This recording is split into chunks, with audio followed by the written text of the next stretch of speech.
Sino rin, binasa nyo sana yung batas. Kung yung restitution po ay isa sa requisite para ang isang tao ay makapag-apply man lang. Huwag po tayo mag-aaway-away. Ang ating pong hinahanap ay katotohanan lang. Magpapalipad po kayo ng salita na kami po ay wala namang kinalaman. Lalong-lalo na po ang representasyong ito. Kahit minsan wala po akong sinabihan na mas magaling po ako. Wala po akong sinabing ganun. There is no such thing as a rule na dapat abogado yun. Abogado ka nga, di ka naman magaling mag-imbestiga, di ba? So useless.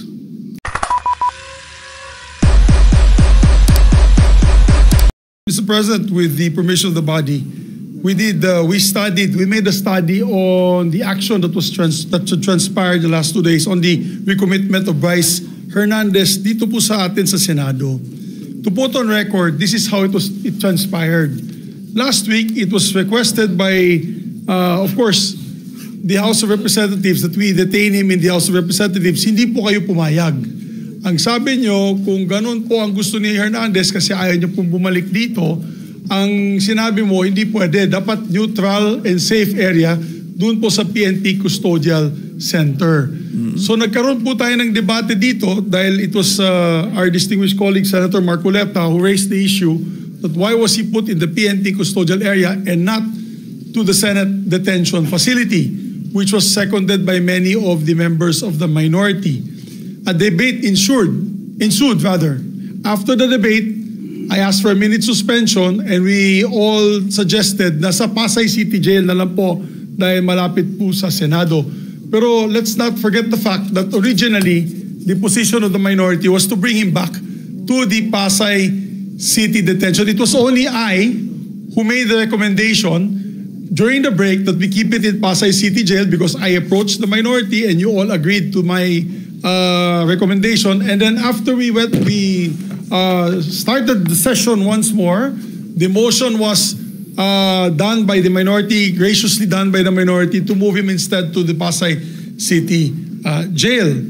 But upon consultation of the chairperson of the Blue Ribbon Committee, Senator Lacson, the Senate President granted the request as the chairperson of the Blue Ribbon Committee requested that he be brought back to the Senate, which was really at yun talaga ang posisyon ng gusto ng ating minority at the time para wala ng gulo. Pumayag po kayo na dito na lang sa Senado at may request na rin po for the record, may sulat po si Bryce Hernandez, ang mga abogado niya, na ibalik siya dito at yan po ay confirmed sa kanilang hearing this morning for his writ of amparo before the Pasay City Regional Trial Court. Sinabi po ay doon na lang po ako sa Senado ilagay. So, the Senate President acted on the request na gusto ibalik na lang po dito. Tayo naman po ang may kustudiya niya sa kanya. At as a matter of fact, while watching the press con of our distinguished colleague Senator Marcoleta, nung tinanong sa kanya, sinagot po ni Senator Marcoleta ay tama naman po yan. Dapat talaga dito siya sa Senado kasi tayo po ang may kustudiya. Sinabi po ng ating mahal na senador yun. So we also pursuant to Article 6, Section 6 of the rules of the Blue Ribbon Committee, which states, a witness cited in contempt may be ordered to be detained in such a place, be designated by the committee or concurrence of the Senate President by either detention order or commitment order. And under that commitment order, wherein the witness cited contempt refuses to produce documents required of him and her or to be sworn or to testify or maliciously evades or misleads the committee or otherwise purge himself or herself of that contempt may be ordered to be committed to any jail or prison facility upon recommendation of the committee through the chairman or the concurrence of the Senate President. So in this case po, the chairman had requested that he be brought back to the Senate for detention. It's not a violation of any rule, Mr. Chairman. Mr. President, thank you. Yes, the minority leader is recognized. Mr. President, allow me some, gandang hapon po, and allow me to clarify some. for our own peace of heart and mind, and marami kasing nakikinig din na lawyers, legislators, para lang klaro yung records, no? There are a few things I rely on. I rely on rules. The Bible is full of rules, and I believe kung ano itanim, yan ang anihin. The Senate, may rules yan. So, minority, majority, sigurado tayong masusunod yung rule. And of course, sometimes we misquote each other or we have misunderstanding, but we find a way na mag-usap-usap. Minsan umiinit ang ulo. I thank Senator Bato for bringing it up. I thank the Senate President for clarifying that he was referring to those commenting outside, because wala na po ni isa sa minority ang nagsabing tuta. I think that was comments outside the Senate. And it is fair game for whoever is alluded to. Both ways po, di ba? Pagka may sinabi tungkol sa minority, pero hindi naman kayo nagsabi, or hindi dito sa floor or sa media sinabi ng ibang kakampi or supporter, fair game yan. Part ng another rule is the Constitution. So first, let me clarify yung pagiging unparliamentary. You cannot argue with the presiding officer. That is what, thank you very much. That is what is unparliamentary. You cannot argue with the presiding officer. Klaro yon, we all agree on that. But you can ask a question sa Senate President. Then the Senate President has an option to answer it himself or to pass it to the majority leader or whoever is in charge. But in this case, last week, because it was a decision by Senator Soto, our Senate President, hindi lang ng majority, our Senate President, you chose to answer it from there, which is your privilege. So we didn't mean to argue with you. But the procedure would be to either ask someone else to explain it or for the Senate President to go down at dito po mag-argue so that we do not argue with the Senate President. So if there was any form of disrespect, Mr. Senate President, we did not mean that. Pasensya na rin po kayo. But in the same manner, we have to argue our point of view and rules. Kasi dito, ang daming congressman na nabanggit and wala tayong sinasanto dito. So kung may senador na babanggit, so be it. We have to get to the bottom of all of this. We need a national reset. Dapat lumabas lahat ng katotohanan. Nung sinabi kong we all have to repent, totoo yun. We are all sinners, but that doesn't mean na yung most guilty, yung mga guilty, lahat ng involved dito ay hindi dapat ma-expose at dapat parusahan. Ang problema nga, may gumugulo. At kung ikaw ang mastermind, guguluhin mo to. So ang problema namin, Mr. President, is that, and I think the Senator Marcoleta, the former chairman, will bring it up, no? Wala pa tayo dun sa state witness eh. Nandun pa lang tayo sa protection of the witness, sa mga diskayas. Pero lumipat po tayo dito sa Assistant DE. Nagulat po kami kasi nga, hindi binalik sa Senado when he was still chairman. And Majority Leader, just to be concise, I'll read the rule, ha? Sabi dito sa rules sa page 6 of 7, section 6, subparagraph C, a witness cited in contempt may be ordered detained in such a place that may be designated by the committee alone. May word po na alone. Or with the concurrence of the Senate President. And in our discussion, the new chairman admitted that he was not consulted. It was the Senate President. But I myself, I said, siguro pag nasa ganun sitwasyon, kailangan umakto kagad. I mean, the record, hindi naman ako nakonsulta. So ang problema namin sa minority is not really where he is detained. Ang problema namin, can we rely on the rules? Because ang tamang procedure doon, kung hindi natin pinagbotohan to sa floor, is that either the chairman decides and we all give our concurrence sa chairman, or he informs us, may letter, anong tingin nyo? Then of course, masusunod naman yung majority, minority naman kami. Pero hindi na naman ganun nangyari. Tapos maririnig namin, mababasa na lang namin sa dyaryo or sa internet or maririnig namin ngayon sa majority leader na yun ang naging desisyon. hindi pwedeng magdesisyon ang plenary tapos mababaliktad na lang ito. So the issue is not just Bryce. The issue is also the rules of the Senate. Ganun din po I don't know who wants to answer this. Ano ba ang rule natin pagdating sa CCTV? So, I put this on record. I will put it on record. Hanga ako kay Senator Lacson mag-imbestiga. And I support him to go all the way. But hindi ba kung meron tayong sinususpetsa dito, you make a request for the CCTV. And then, you have a conclusion. Kasi kung hindi, lahat na lang tayo titingin sa CCTV. Tapos sasabihin natin dito, may nakita akong ganito, pumunta sa media. May nakita ko, pumunta sa ganito. Di ba? So, yes, the government is under attack and that's legitimate. The Gen Zs are rising up. That's legitimate. They should. But we should not attack ourselves. Kung meron guilty sa atin dito, i-expose natin. Tapos sa Ethics Committee. Huwag natin pigilan ng witness. Kung gusto ituro ni Bryce, kung siyam kami sa minor, ituro niya. Pero sundin natin yung rules, no? So before I let go of the floor, I think Senator Marcoleta on the same topic wants to say some things. But whether he will say it or not, Mr. President, no? I don't know the pleasure of the body sa plenary. At mas marami naman kayo eh. So kung gusto nyo dito sa Senate, di okay. And I think Senator Estrada also found out that both in the PNP custodial and in the Pasay City, walang taga-usaha. Tama ba yun? Sa custodial, hindi totoo na it was under the custody of USAA kasi walang taga-USAA ang nandun. So we do not know what transpired during that time. Kasi pagka under contempt, hindi punishment yun eh. Binibigyan mo ng oras yung witness pag isip-isipan kung magsasabi ng totoo hindi. But if we allow people to come in and talk to him, hindi mo na alam kung sino nag-guide sa witness na yon. Ang pwede lang yung abogado niya, maybe his family. Diba? So I think this is legitimate without pointing fingers to anyone. I don't know what the Discayas will say. I don't know what Bryce Hernandez will say. Let them say everything they want to say. As Senator Ping naman said, may resibo. Pero katulad kay Joel Villanueva, peke yung resibo, ghost yung resibo eh.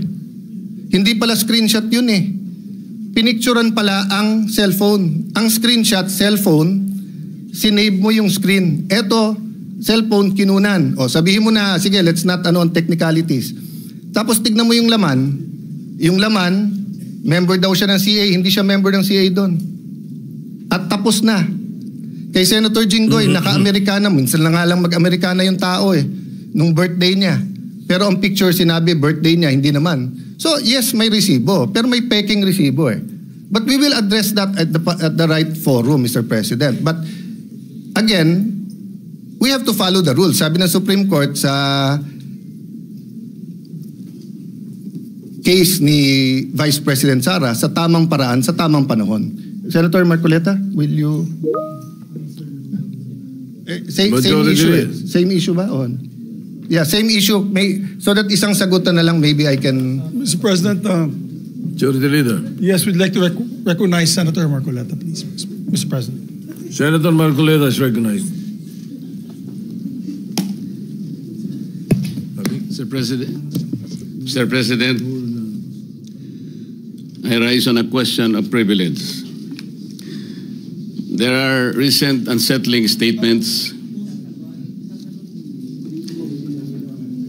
Yeah, Mr. President, just to, before, my apologies to Senator Marcoleta, because Senator Erwin has been quietly, diligently waiting for his turn to give his privileged speech. Well, if Senator Erwin is willing to give way, we have no problem, Mr. President. All right, go ahead. You may proceed. And besides, Mr. Majority Leader, I am rising on a question of privilege, which is the higher and preferred way of speaking before this body. Mr. President, I am armed by the explanation of the minority leader that we're not questioning the prerogative of the presiding officer, but we can question the Senate President on issues that are quite legitimate, such as the matters I would like to raise today. Unsettling because, Mr. President, on September 9, in your interview with ANC Head Start with Ms. Karen Davila about the Blue Ribbon chairman being a lawyer, your answer is, there is no such thing as a rule na dapat abogado yun. Abogado ka nga, di ka naman magaling mag-imbestiga, di ba? So useless. Mr. President, I'd like to put on record, there was no inclination from this representation na meron man lang kaming sinabi na ang chairman ay dapat, chairman ng Blue Ribbon Committee ay dapat abogado. Wala po kaming kahit na shadow ng inclination. Any reference to that matter, wala po kaming sinasabi. Ngayon po, yung sinasabing abogado ka nga, di ka naman magaling mag-imbestiga, hindi ko po alam kung sino po yung tinutukoy ninyo sapagkat narinig din po kayo sa inyong mga interviews. Sinabi niyo po, Mr. President, na maraming dissatisfied sa direction na tinahak po ng aking investigasyon nung ako pa po ay chairman ng Blue Ribbon Committee. Hindi ko po alam kung sino po yung dissatisfied sa mga members natin. Wala naman pong perpekto, Mr. President, pero sa akin pong pananaw ay ginawa ko po yung aking makakaya. Kung meron man po akong pagkukulang, ay humihingi po ako ng tawad sa aking mga kasamahan sa Blue Ribbon Committee. Ngunit hindi ko po sinadya na ilihis sa direksyon ng tamang pag-iimbestiga ang ating Blue Ribbon Committee. Noong September 10 po, 2025, ang programa pong Sa Totoo Lang sa 1PH, nandun po yata si Job Francisco, Chicky Berhel, Cheryl Cosim.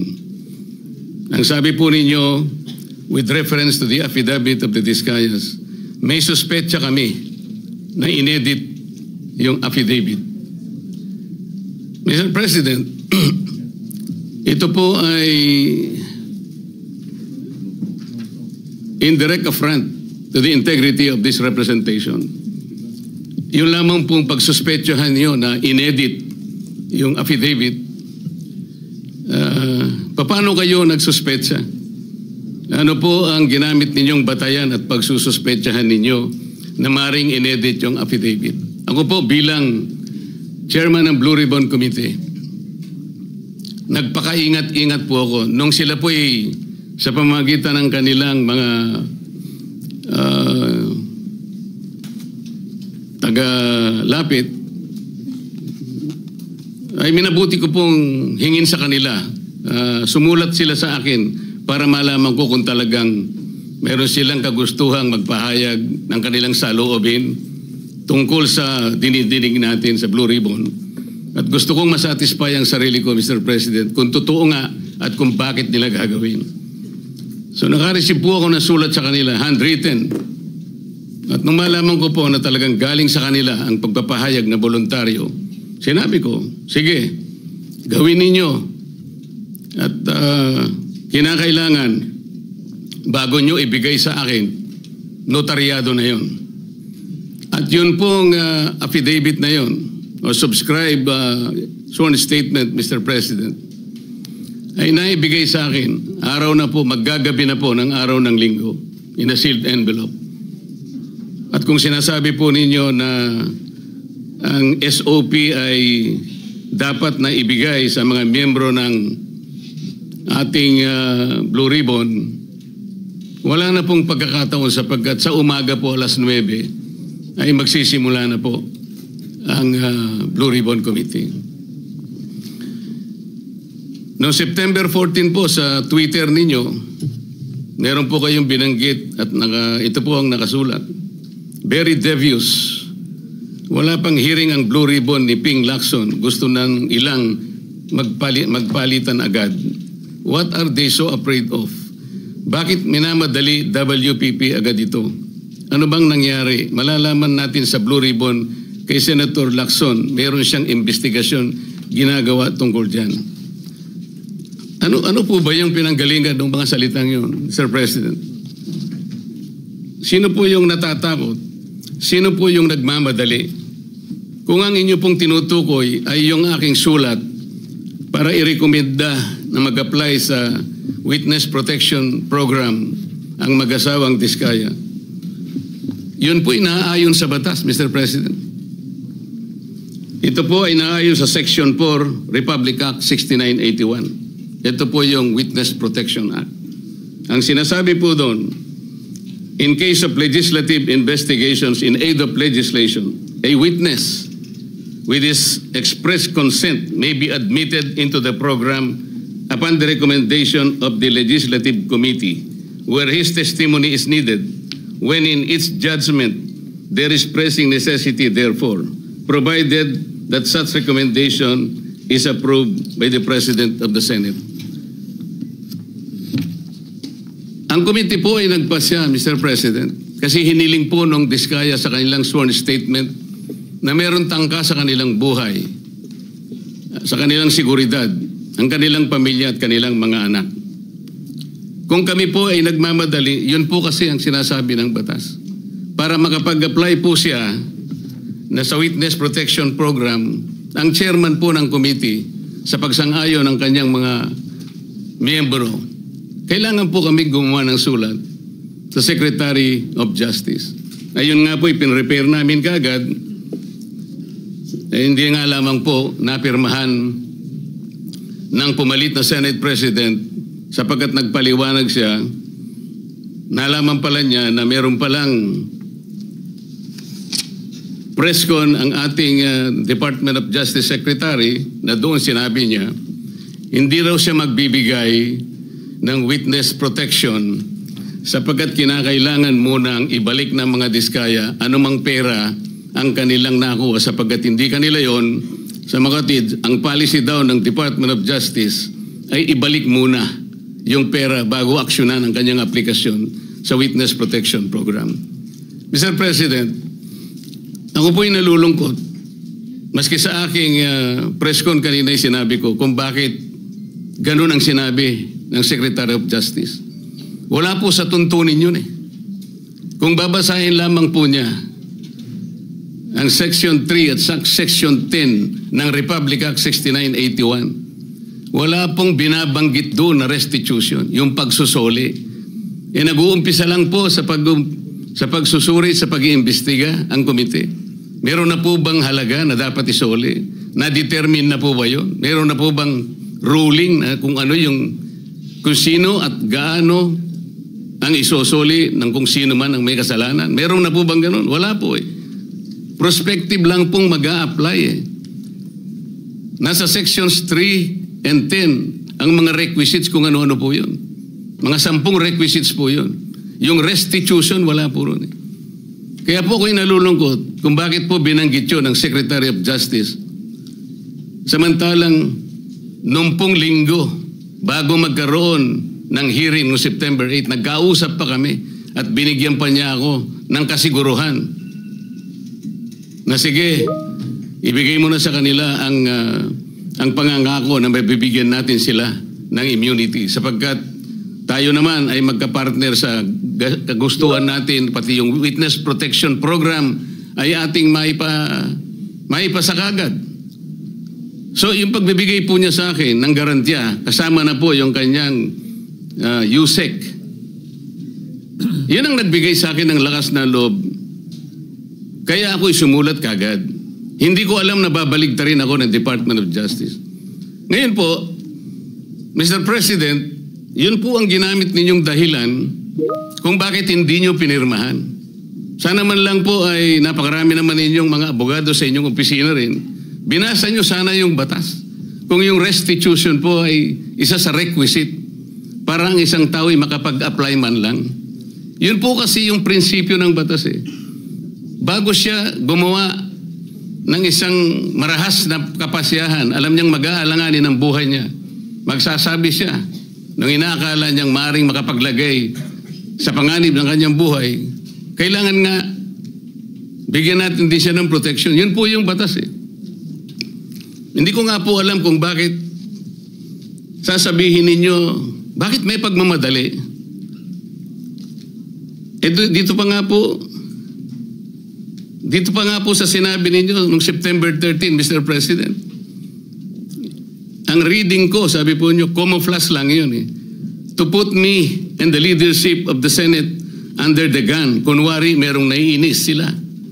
Kung bakit ko pinirmahan, kung bakit hindi ko pinirmang sulat sa DOJ, baka may commitment sila to someone, to some people. Is there a commitment somewhere? Eh baka merong nakiusap na pwede silang ipasok sa Witness Protection Program. Lahat po ng ganitong mga pagsususpetsa is a direct affront to the integrity of this representation, Mr. President. As a member of the Senate, bakit po kinakailangan magkaroon tayo ng ganitong pahayag sa publiko na walang basihan ni katitingman? Ito po yung nakakalungkot.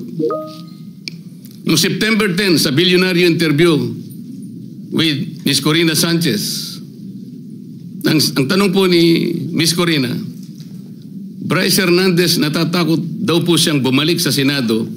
May basihan po ba ang kanyang pangamba? Yun po yung tanong niya sa ating Senate President.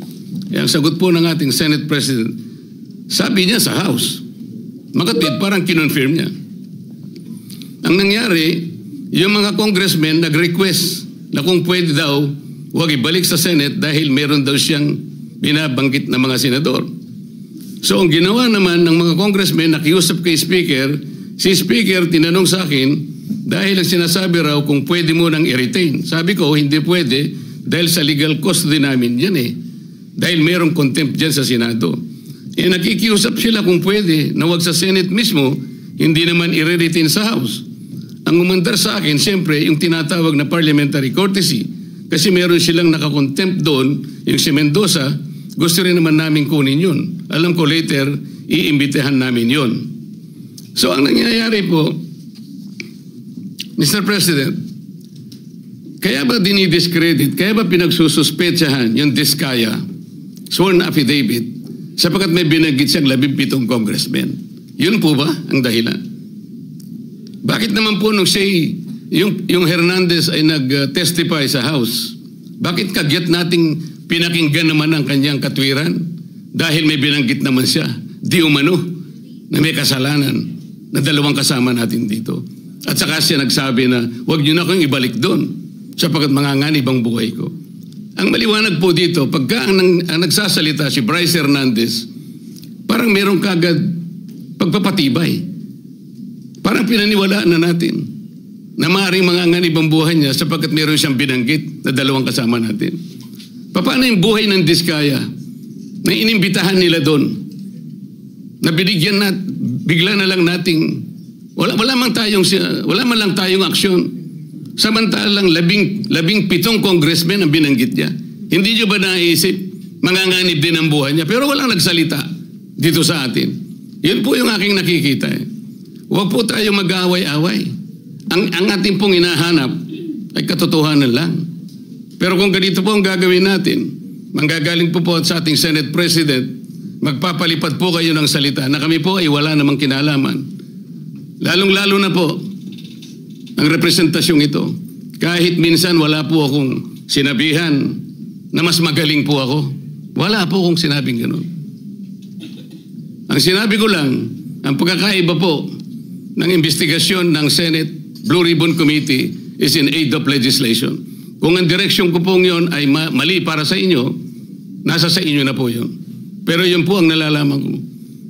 Sa 3 pagdinig lamang po, nasabi ko na po kanina sa press con, sa 3 pagdinig pa lamang po namin, nakita ko na po ang pangangailangan ng halos 14 na legislative measures na dapat nating kagad na ipasa para sa ganun, maayos natin, ma-address natin kagad ang malalang problema ng corruption sa ating bansa. Maraming salamat po sa pagkakataon, Mr. President. Thank you, Senator Marcoleta. Majority Leader? Yes, Senator Kiko Pangilinan would like to be recognized, Mr. President. An objection? Hearing none, Senator Kiko Pangilinan is recognized. Thank you.